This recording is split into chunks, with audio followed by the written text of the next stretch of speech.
વડોદરા જિલ્લાના નજીક આવેલું મીનાવાડા ગામ નાનું પણ ભક્તિથી ભરેલું હતું. ગામના કાઠિયાવાડી લોકો દશામાને ખૂબ શ્રદ્ધા અને ભાવથી પૂજતા. એ જ ગામમાં કેશાભાઈ પટેલ નામના એક ભોળા અને શ્રદ્ધાળુ ખેડૂત રહેતા.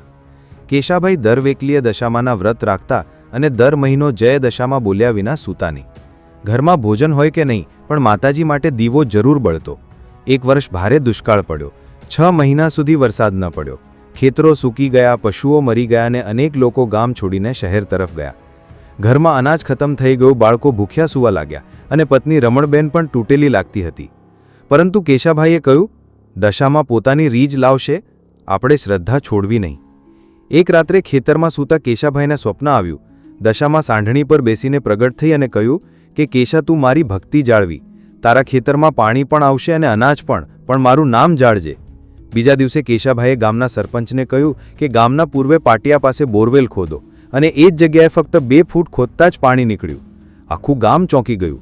વર્ષ પૂર્ણ થતાં કેશાભાઈએ ફરીથી પાક ઉગાડ્યો, ખૂબ સમૃદ્ધ થયા અને પોતાની કમાણીમાંથી ઘોરડુંગર શૈલીનું નવું દશામાનું મંદિર બાંધ્યું. દર નવરાત્રિએ ત્યાં ભવ્ય યાત્રા અને ગરબાનું આયોજન થાય છે, જેમાં આજુબાજુના ગામડાના લોકો પણ ઉમટે છે. મીનાવાડાના કેશાભાઈની આ વાત આજે પણ ભક્તિનો જીવંત દાખલો છે. કેશાભાઈની જેમ જેમણે ધૈર્ય અને શ્રદ્ધા ન ગુમાવી, એમને માતાજીએ પોતે આશીર્વાદ આપ્યા. વાર્તાનો પાઠ એ છે કે દશામાં શ્રદ્ધા માંગે છે, શરત નહીં. જે રાજે રીજે એના પર દશામાં કૃપા વરસાવે છે. જય દશામાં.